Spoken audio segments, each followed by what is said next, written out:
Hey, welcome to the Thursday Checkdown, our weekly show where we tell you how to win your league best we can. Anyway, I got to report back a little bit on how I'm doing in the Bull Rush NFL Survivor Contest, $100,000 contest where you get real money if you win. Okay. I actually moved up the leaderboard. I'm improving because I'm not a bettor. I don't know what the hell I'm doing, but I moved up to, let's see, 113 contests, 14th place. However, my return dropped drastically. Last week was a tough week for bettors. I made 0.79%, and that was the 14th best out of 113 entrants. So I made 792.25 fictional dollars, but it qualifies me to continue on for a chance to win real money. Check out bullrush.com for any of your betting needs, okay? But let's get the show started.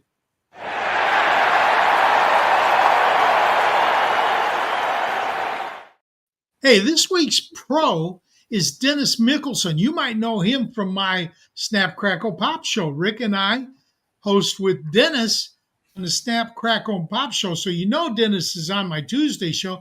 Dennis, what other work can they find you with? Because I know you're with the fantasy professor or Professor Fantasy, Dr. John. Yeah, Dr. John Bush and I do the Science of Fantasy Football podcast twice a week during the regular season. We have one episode that drops on Wednesdays, another on Saturday.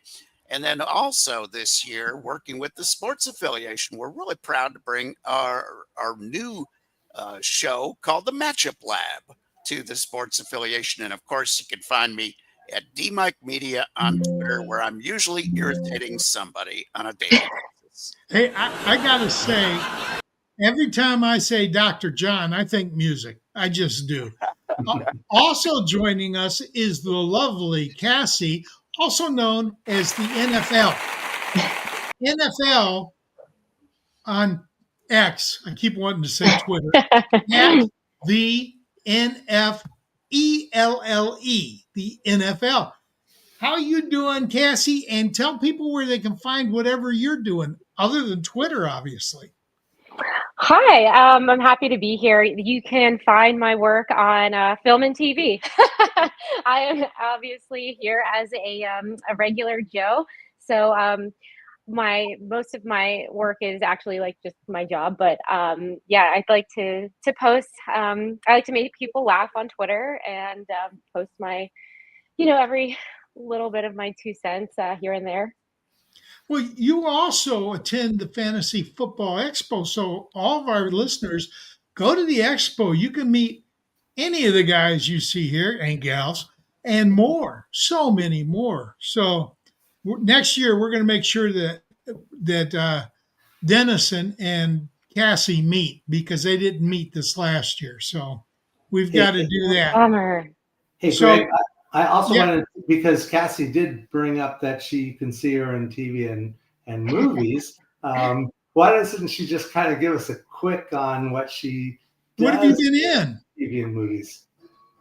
So most of the time you won't see my face because I'm doubling actors and actresses. But I do a lot of TV, especially here in Los Angeles. And then every once in a while I work on a movie too. So you can see me. I've been working on NCIS Origins, which is, I actually haven't seen it yet, but it's one of the NCIS world spin-off shows. So every once in a while you can see me on there, or maybe not. I'm usually in a car or something. Well, Cassie, tell me, are you a stunt double? Because if you're not a stunt double, why would an actress need to be doubled? Yes, I am a stunt double. Oh, so you're a very physical lady. Guys, be careful. Yeah, and what's more dangerous, doing stunt work or playing fantasy football?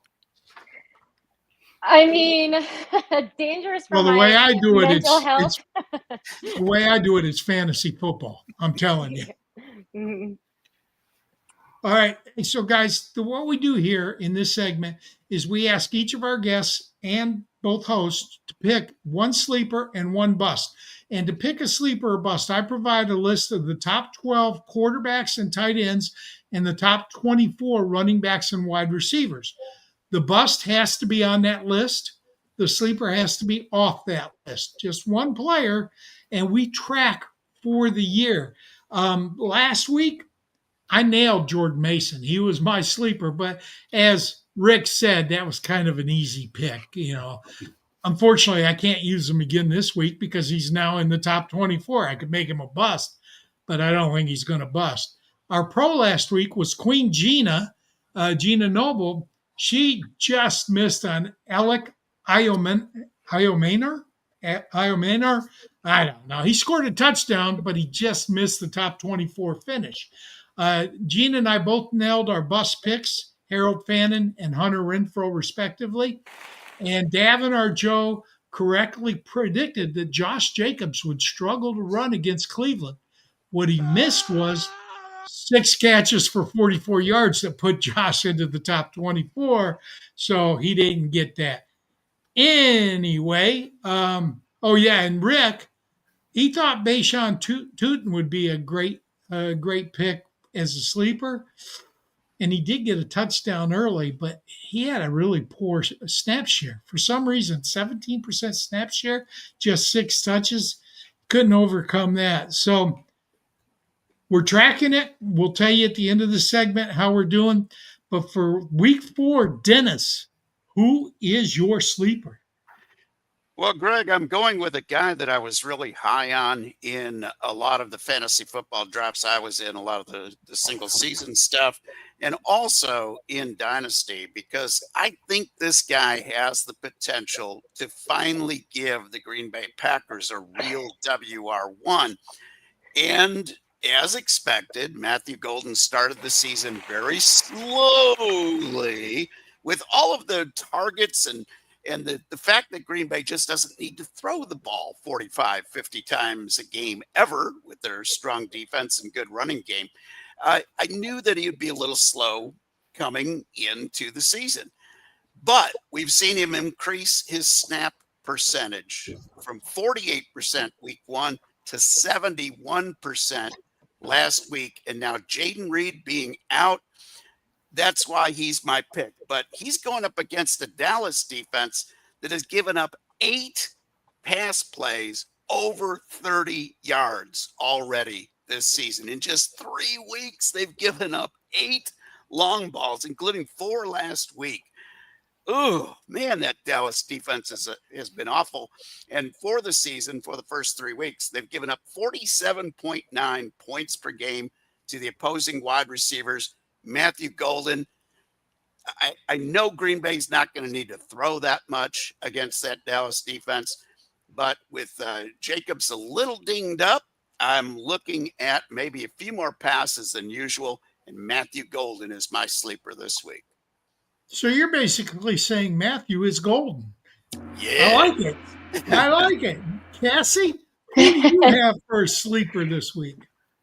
So I started laughing because for a lot of the same reasons mentioned above, Romeo Doubs was my sleeper this week, and Good pick. I don't have any shares of Matthew Golden, so I wanted to pick somebody who I actually did have a share of, and I'm going to play this week. And like Iggy had mentioned before, I really like playing IDP, so I used some of the defensive stats too for Dallas, and they're playing zone coverage like more than any other team right now at I think it's 85.1%.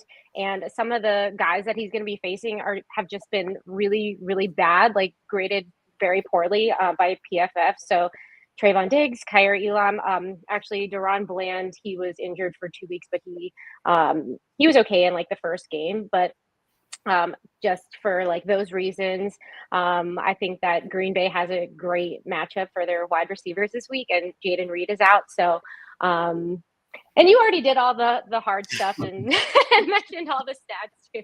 But that's why I picked Dobbs for my sleeper. That's a good pick. I really Very like good. that. Very Rick, good. who do you have? Yeah, and it's funny because I could continue the string and say Dontavian Wicks, because I think just about everybody is going to be getting catches at the on the Packer offense. But instead, I'm going to follow you and take my sleeper, Trey Benson. Sure, Seattle is a tough defense, and especially against the run. But they aren't quite as strong against running backs in the passing game, and I think Benson has that skill. But also, we've been waiting for 2 years now for Trey Benson, and again, James Conner, great running back, one of my favorite players, in fact, in the entire NFL. And so, seeing him go down with an injury, hurts my heart. However, me and my couple of shares of Trey Benson are going to be rushing him out onto the field, and I'm looking for an opportunity. He probably won't get 100 yards rushing against Seattle's really tough, but I do think he has a good chance at a score. So let's go with Trey Benson.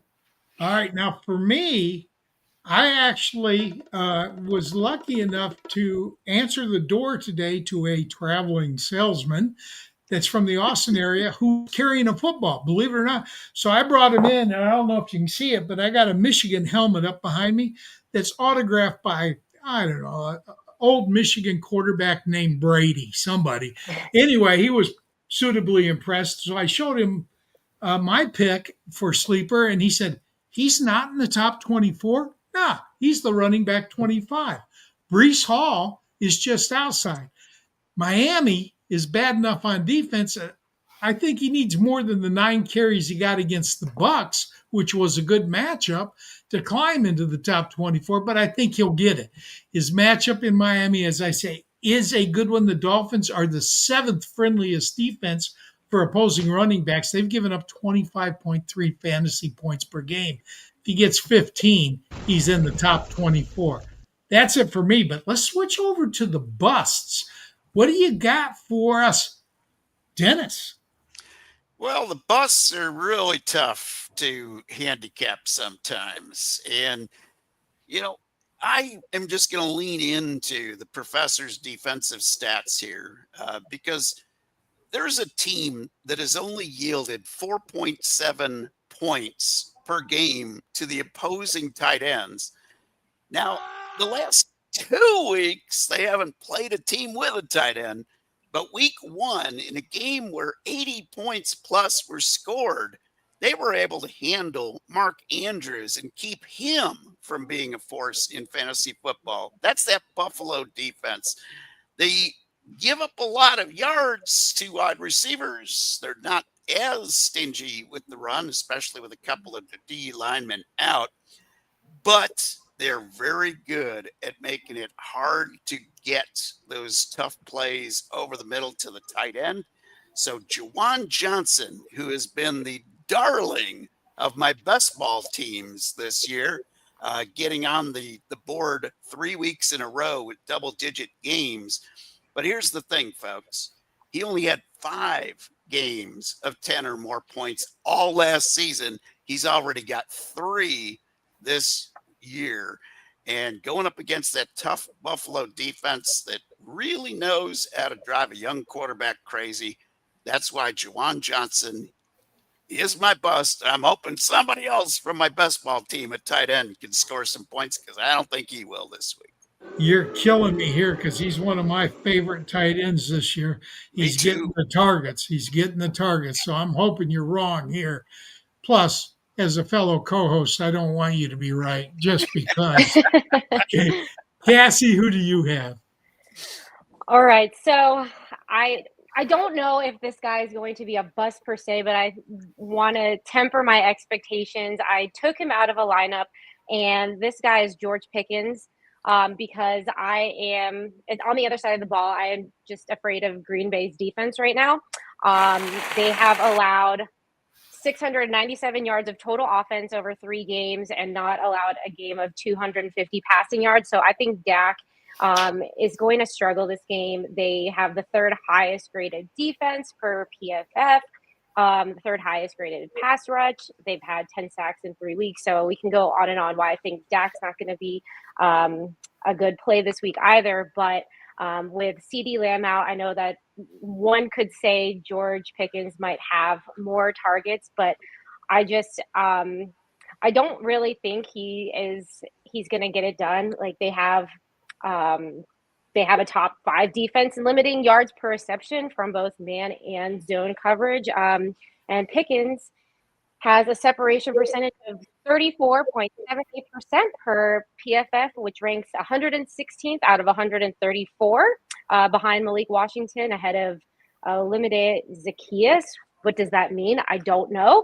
But they also have some really, really great cornerbacks. So I just think that Pickens is going to struggle no matter where he plays against in this game. And you know Michael Parsons circled this game on his calendar as soon as he got traded. What do you got, Rick? Well, and I feel like I'm almost cheating again because my pick was Wan'Dale Robinson. He's had the benefit of a couple of really unusually good games. His first 2 games, not so much last week, which really hurt me again as I had been starting him. But I'm looking at a brand new quarterback, and that's going to be part of the NFL news, so I won't spend too much time talking about that piece of the news. But and they're also going up against a really tough defense in the Los Angeles Chargers. I think that with the new quarterback, there'll be more focus on Cam Scatterbo, and they are going to also look to Malik Neighbors, who I know was on the injury report, but it's a sure bet that he's going to be playing this weekend. I think they're going to use the new rookie quarterback's strong arm and mobility, but I think that things over the middle are not going to be there for Wan'Dale. So he's my bust of the week. I think that's a great pick because of the hybrid zone that is used by the Chargers, by Spagnuolo. For me, Marcus Mariota targeted Zach Ertz 3 times. He caught all 3, but he didn't get into the end zone. And Ertz's early season success is all based on scoring a touchdown in each of the first 2 games. Now, I don't know if Jaden Daniels is going to be back this week or not, but I don't think it really matters because no tight end scores every week. And he scored the first 2 weeks with Daniels. Also in Atlanta, hasn't given up any touchdowns to opposing tight ends this year. So for the year, the hosts have gotten 6 points on this. That means we've gotten 6 right out of our picks. The pros have gotten 2 right, and the Joes have gotten 2 right. So the host leads 6-4. Oh, and we need to say goodbye to Dennis and Cassie. Thank you so much for coming on. Thanks for having me. And Cassie, somebody better make you a pro soon. You're bringing all the data. That was good. Good segment. I did my research. All right, guys.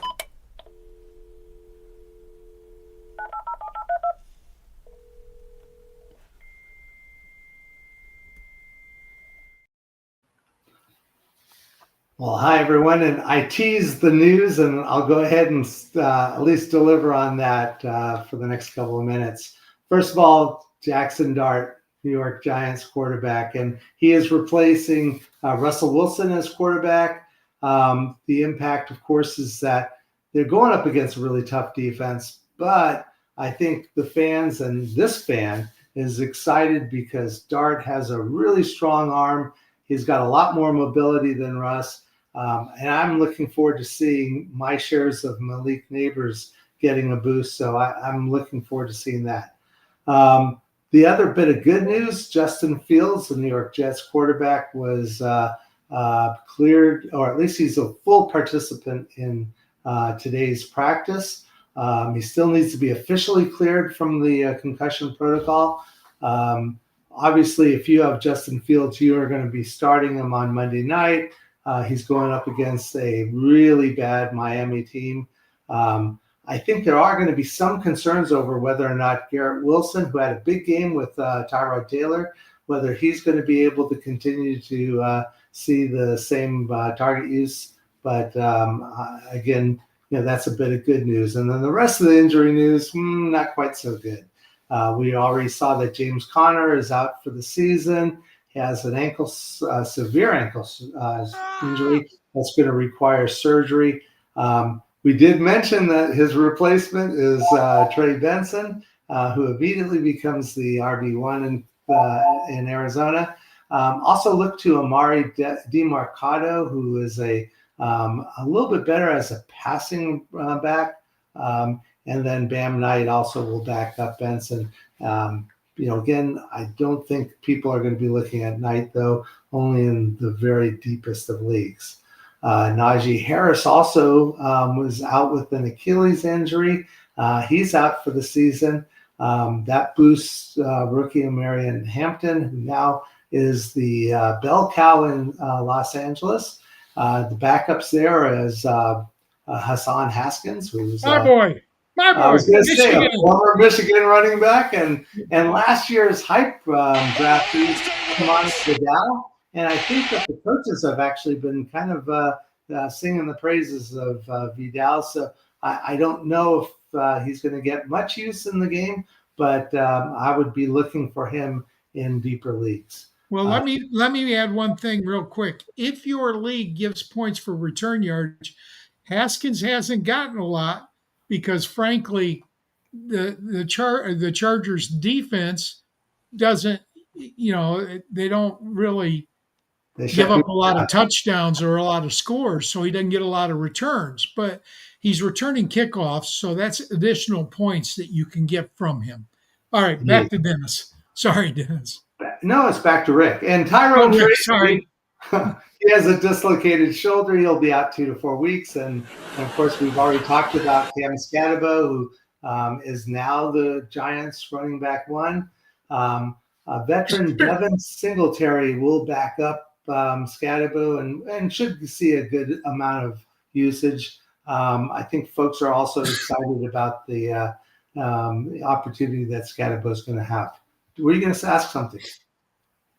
I guess not. A real late addition to the injury report.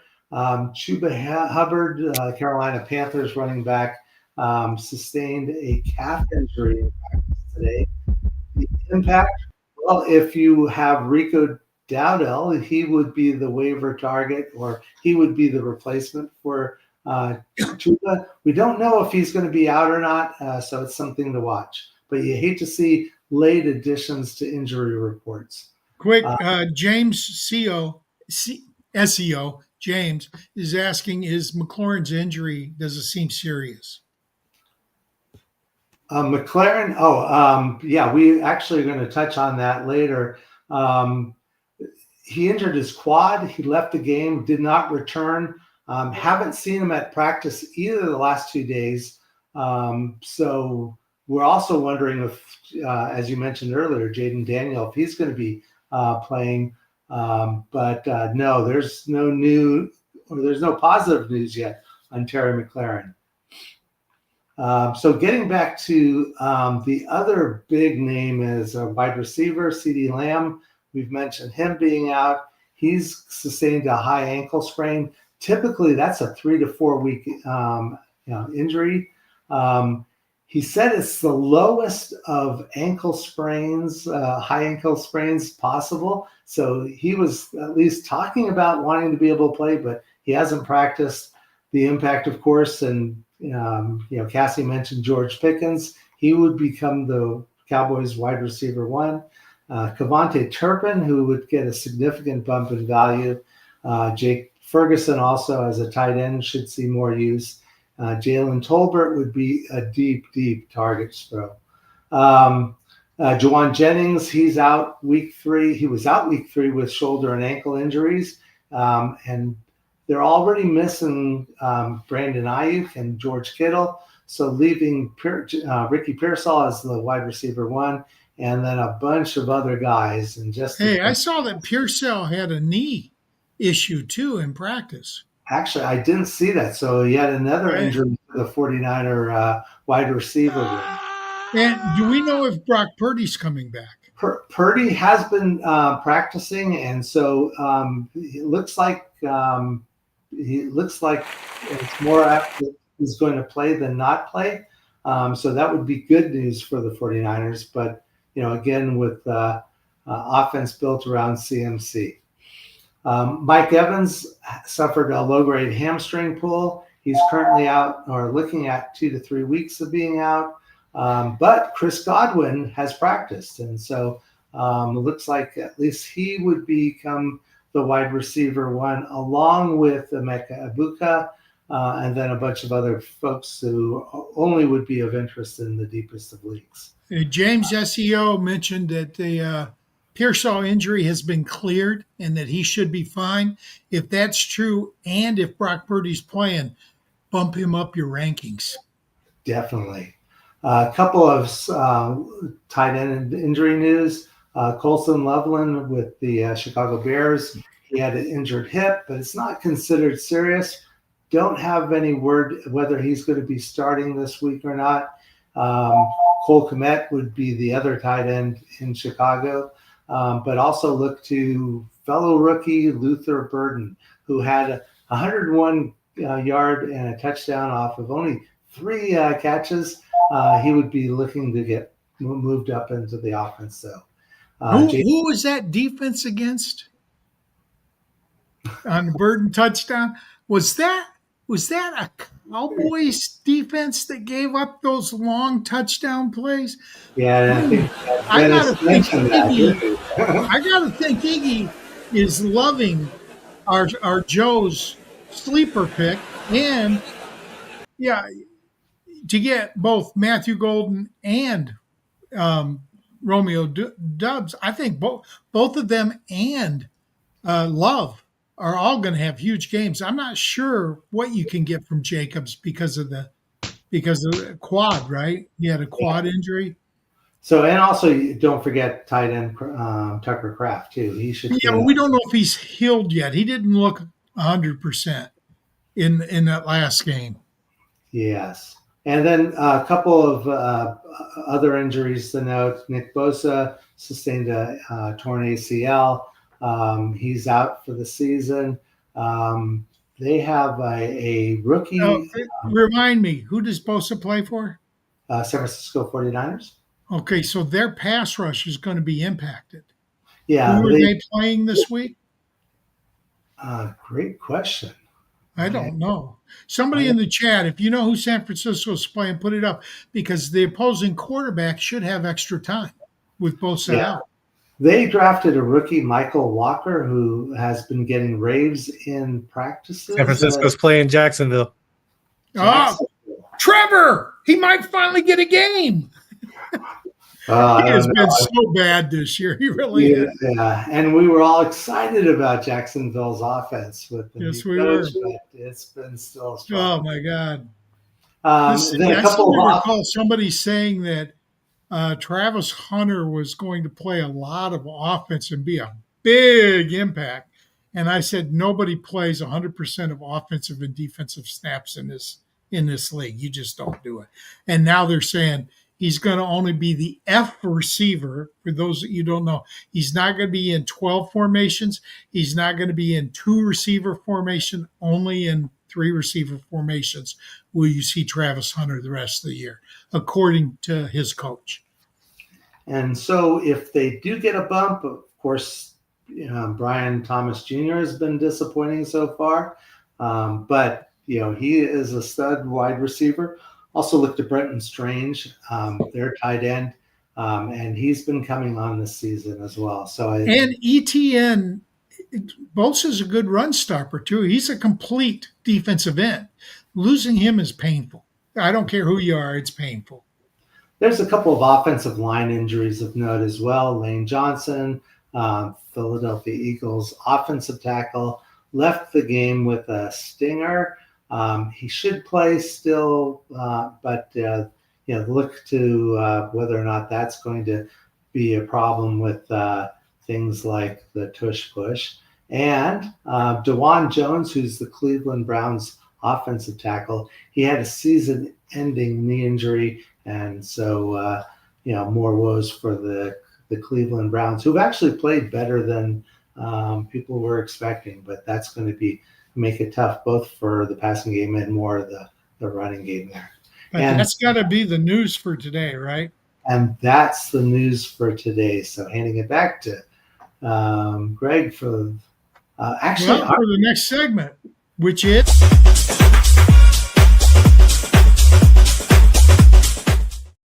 to AI or not to AI. And Greg, right now it's not. It's not, because I have not been doing well. Okay, well, we'll get to that. Last week we chose between running back Tyler Algier, wide receiver DJ Moore, and tight end Jake Tongas.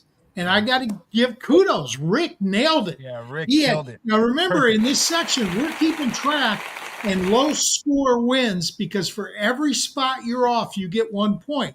The worst you can do in any week is 4 points. Guess how many Greg got last week? 4 points.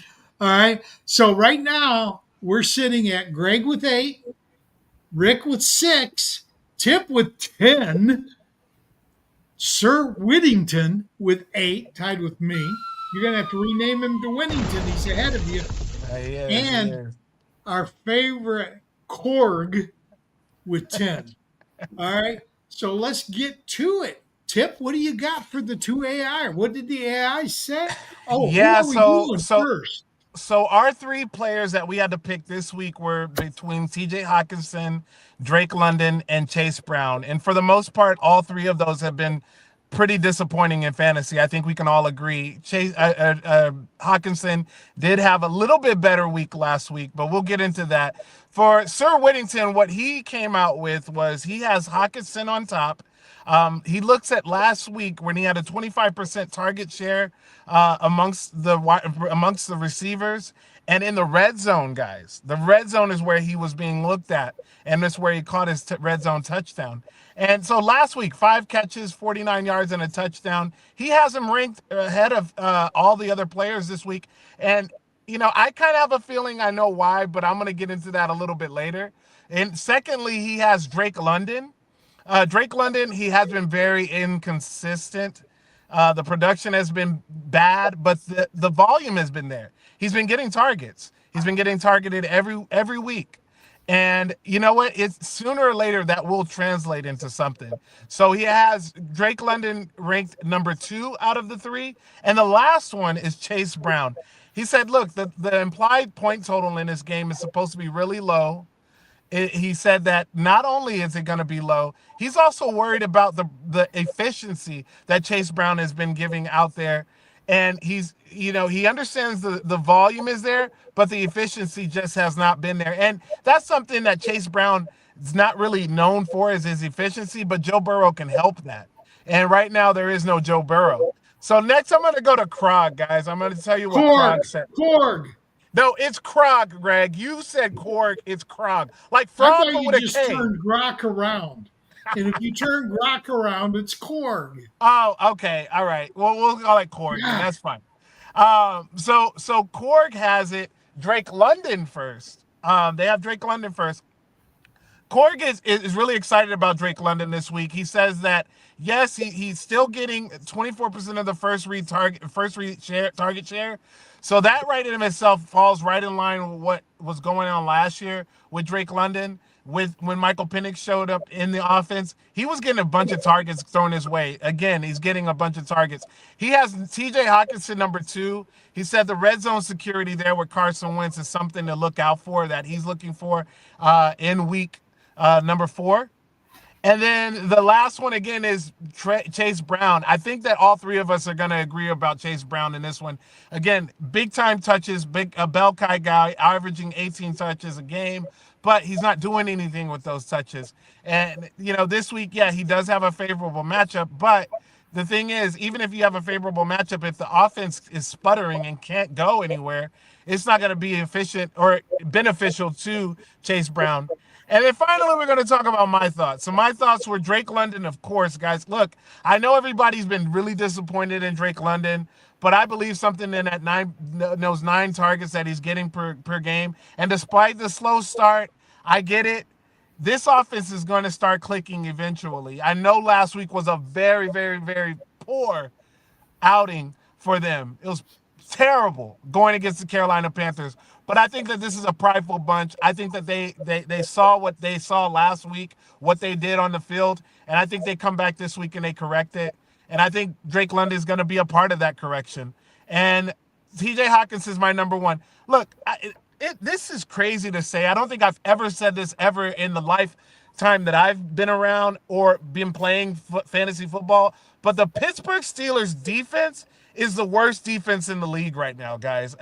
Let's all say that. You guys have been around for a minute. You've never seen. It's always been a steel curtain. It's always been really tough defense. They're not worse than Dallas. They're not worse than Dallas. Well, this defense is in shambles. This defense is bad. But they're not worse than Dallas. I don't think they're worse than Dallas, but they're one of the worst defenses out there. And what I will say is TJ Hawkinson, it's your time to shine, buddy, because look, Hunter Henry last week, they made Hunter Henry look like Rob Gronkowski out there.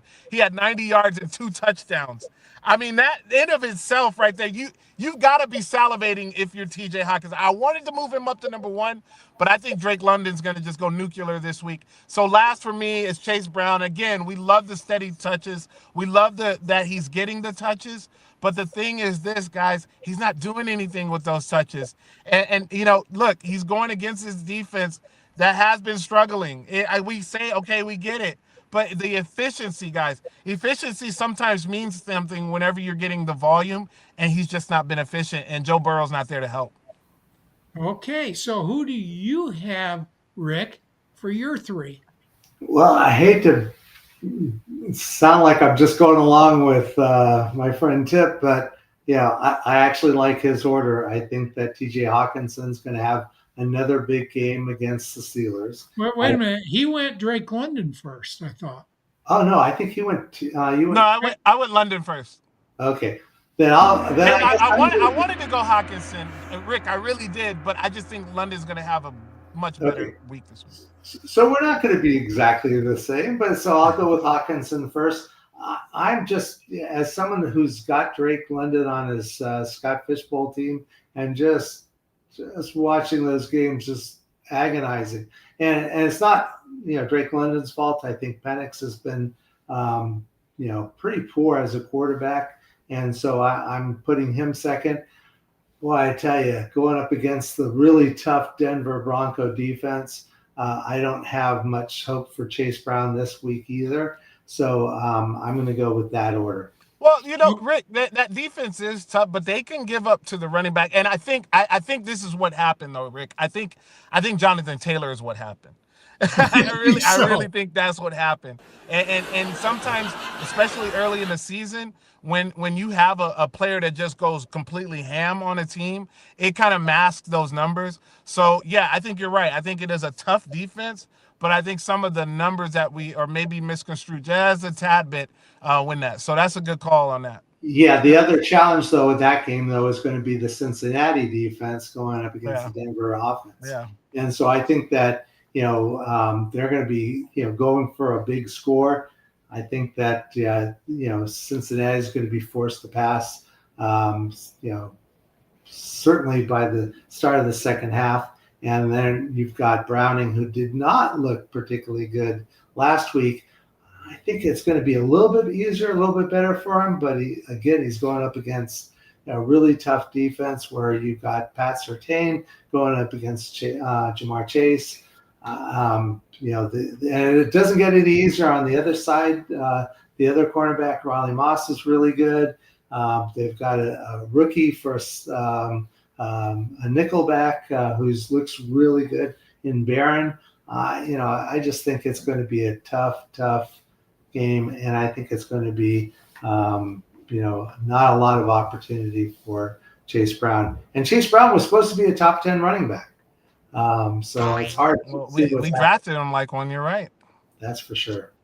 Okay, so it's my turn, and I am not going to put any space between myself and Sir Whittington because we went the same order.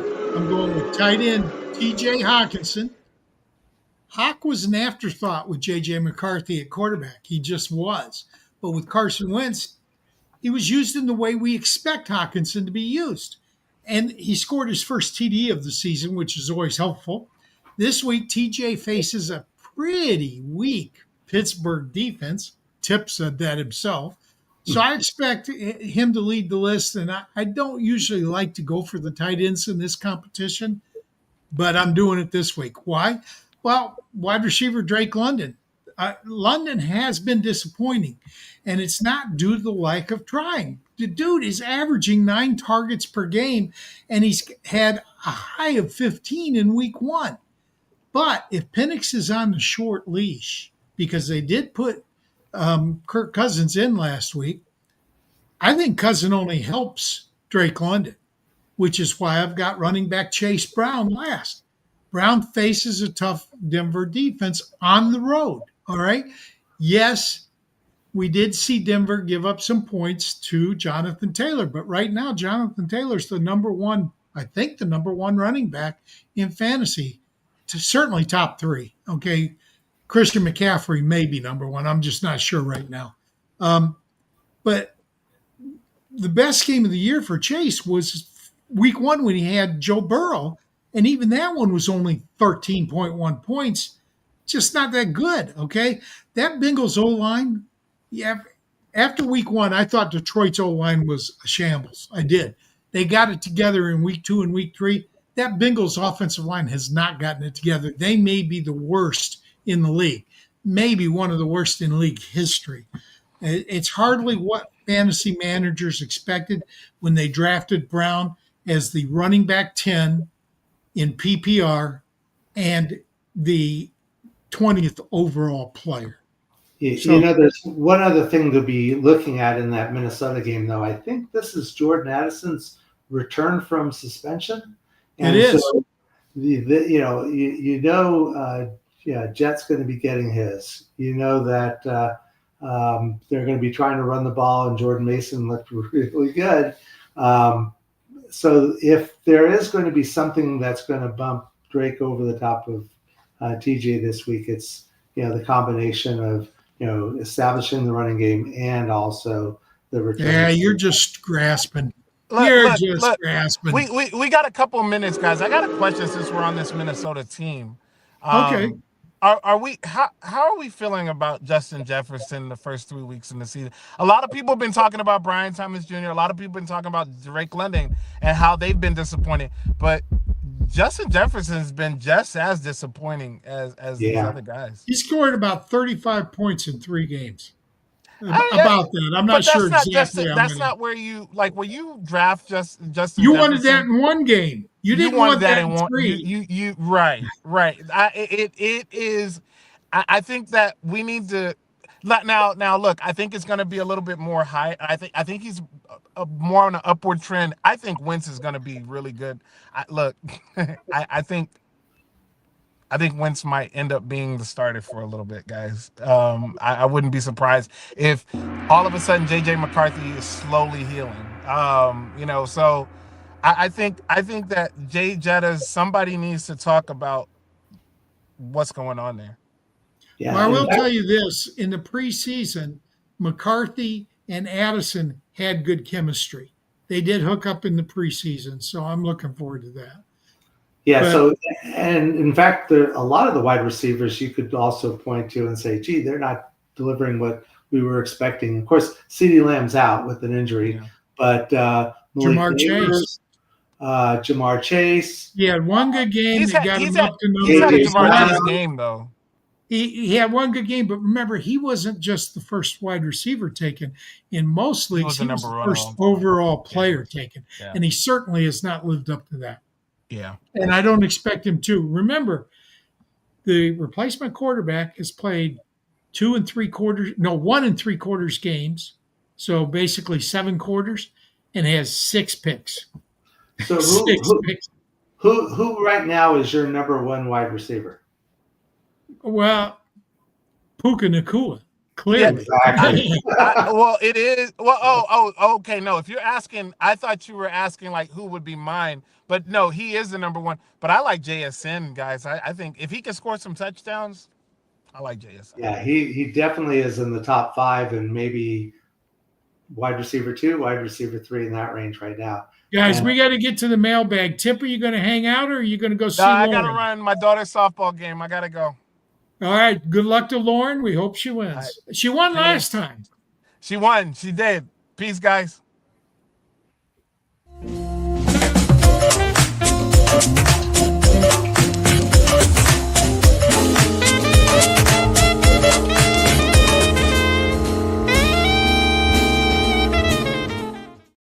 Folks, we will get to the question in the chat, but first we're going to start with one from the mailbag. This was from Sean Burnett. DJ Moore or Trey Tucker this week. What do you think, Rick? Gee, and I was all in favor of DJ Moore last week. And Trey Tucker had just a monster game last week.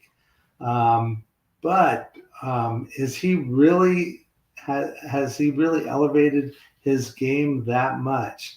No, nobody's elevated it that much. He Yeah. had 3 touchdowns, right? Yeah. Yeah, So it's not normal. again, I would start DJ Moore. Okay, well, I'm going to disagree with you. DJ Moore has scored 31 points for the year. He's had 16 targets, 12 catches, 135 yards, 1 touchdown. Trey Tucker scored 59.2, 20 targets, 13 receptions, 211 yards, 4 touchdowns.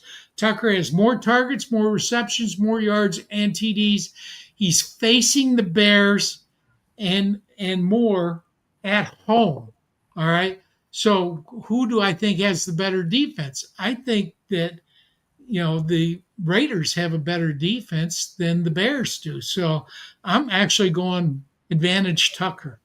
Yeah, the only thing you have to worry about with that, though, is Brock Bowers. Is he well? Is he 100%? And, what sort of... He will cut into some, but Tucker's down the field, not over the middle.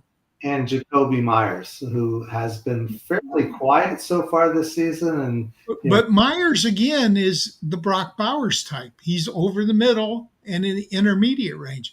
Tucker is a downfield threat. Now, do I expect 3 touchdowns? No. He could get in the end zone once, but I do think he can get 80-plus yards. You? He could. And again, that's the only thing that makes me worry is that, I have more confidence in DJ Moore than I would Trey Tucker. Trey Tucker, start of the season, where were you ranking Trey Tucker? Nowhere. But yeah. I gotta say, I have a lot more confidence in the Las Vegas quarterback than I do in the Chicago one. And again, I think Caleb's looking better and better. Caleb had 1 good game. Yeah. Against Dallas. So we'll see. But it looks like we're split on that one. What's the next question? Okay, well, from Kevin Brockhouse, big question because Tracy is out for some weeks. 30. Yeah. Benson or Scatterboo? Also, not just for this week, but for the rest of the season. I'm sorry. Let me go first, and then you can jam mine down. On the screen. I'm sorry. Trey Benson has been playing a backup third down role all year, all right? But with the injury to Connor, he'll be elevated to a primary ball carrier. He has a favorable matchup this week. Scatterbo is versatile, used both in the ground game and in the air. Actually, I like both of these guys. I really do, and I'd want both of them on my team. Scatterbo has 4 favorable matchups the rest of the season, all right? But just 1 in weeks 13 through 18, which is your fantasy playoffs. Benson has 6 favorable matchups, including 3 in weeks 13 through 18. I like Scatterbo's talent and game, but Tracy will be back at some point. So rest of the season, I'm going Benson, all right? For this week, I think I'm going to go with Scatterbo for this week. How do you feel?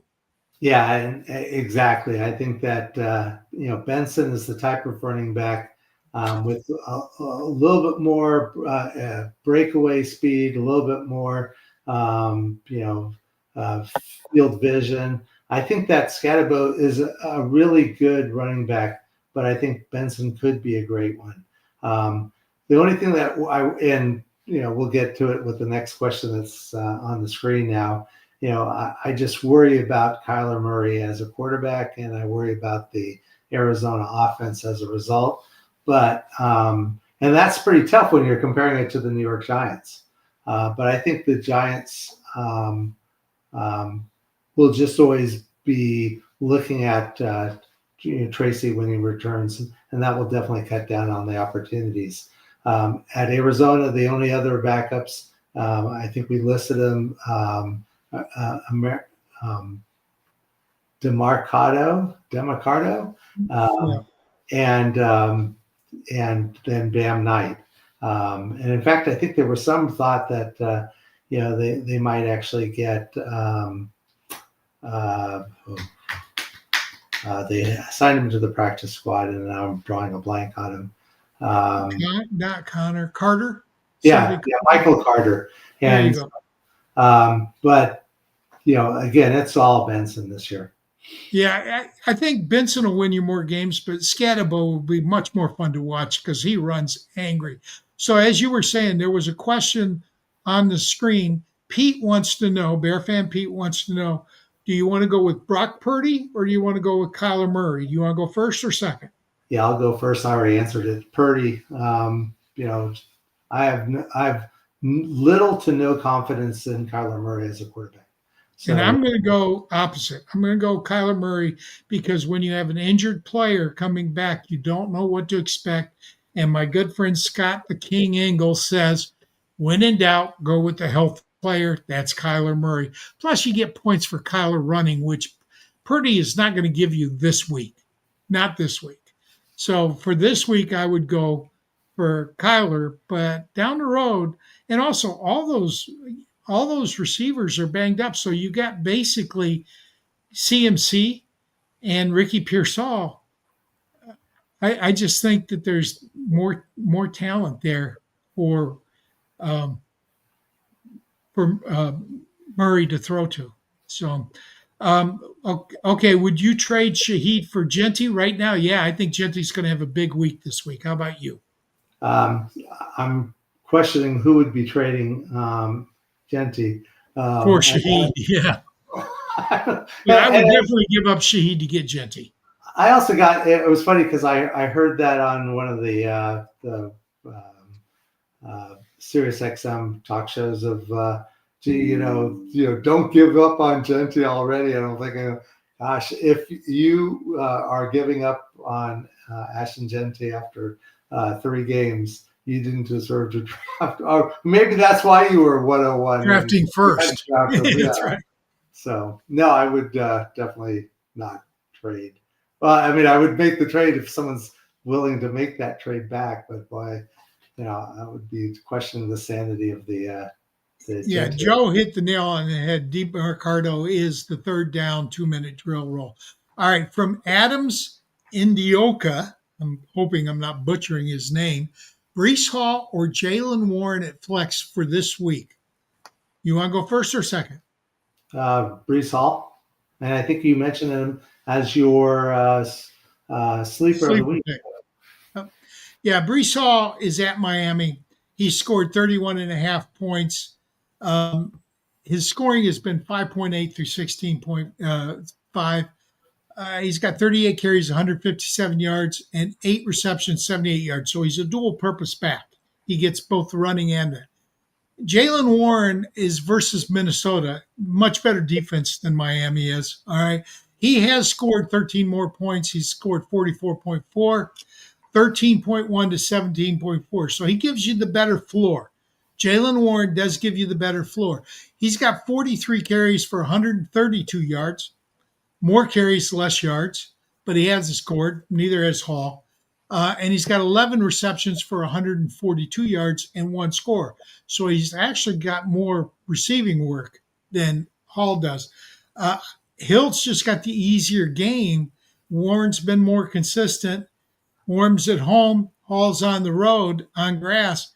Pittsburgh is expecting ideal weather. I did go out and check the weather report with warmer but similar conditions in Miami. Good weather, but it's warmer. Logic would say go with warm, but my gut's saying Hall will have a better game this week. If Fields Yeah. is playing, definitely go with Hall. Definitely. And I was also thinking that, I was going to be starting Braylon Allen this week for that very same reason. I think that the Miami defense is, the one you want to go up against. And I was kind of curious, though, because one of the questions I've seen elsewhere is, between Warren and do you see Caleb Johnson starting to get more opportunities in the Pittsburgh backfield? Yeah. All right. So from Sean Burnett. Oh, wait a minute. Didn't we do that one already? Yes, we did. I got the wrong question in front of me. Pardon me. There we go. There you go. This one, you're going to love this one. If I can get it up without falling down. From Trevor Jamross. Do I dare bench Jamar Chase this week for Jordan Mason? For Jordan Mason. I'm going first, and you say Chase is on the road against a quality opponent. Mason is also on the road, but against a much easier opponent. For this week, I would go with Mason. Now, I know you took him number 1 overall, but he scored 50 points in 3 games and only had 1 good game. I'm sorry, Mason hasn't scored all that much more points, but he's only started 1 game, and in that game he scored over 20 points. So I think Mason goes off again this week. I'm going Mason. Yeah, and I would agree, and that goes to the question of, or at least the statement, start your studs, and people would say, well, geez, how can I not start Jamar Chase? But he put his ass on the bench. Yeah. And you start the guy that you're going to get more points out of. And this week, I'm definitely feeling that's Jordan Mason. There was also. So you are going Mason. I thought you were going Chase. Oh, no. Why would I do that? Well, I agree. From Frank Stone, Ken Walker, Tony Pollard, or Javonte Williams, start 1, go. Walker. Why? And even though I think Charbonnet may get a chance to come back today or this weekend, I think that he's trending towards playing. Just Walker has been much stronger. I think the other 2 guys have been kind of disappointing. So I would go with the guy who's been just delivering. I don't have the stats in front of me, but he's definitely one of the top 10, top 5 running backs. Yeah, he's, I guess, 16. So, but I would still go with Kenneth Walker, and I like that matchup as well. All right, Walker's on the road at Arizona.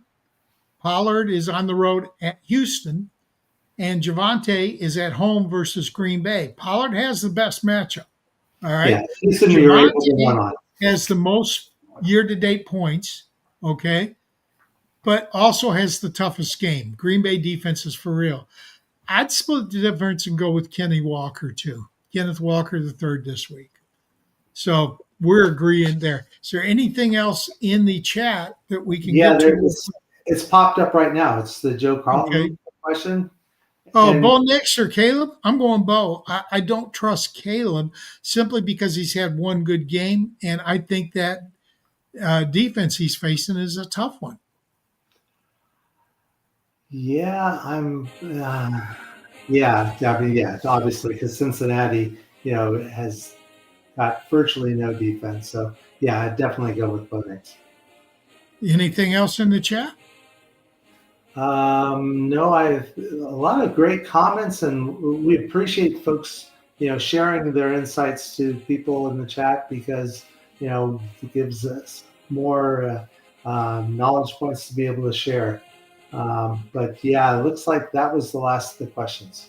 All right. Well, we want to thank everybody for tuning in.